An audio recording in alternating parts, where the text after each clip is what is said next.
Hey everyone, Shweta here, back with another video.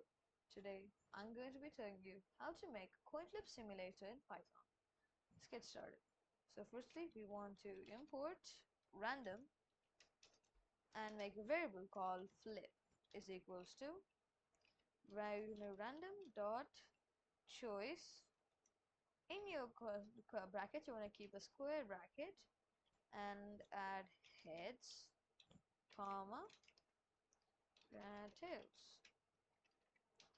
And then you want to print in formatted string the coin landed on curly brackets and flip.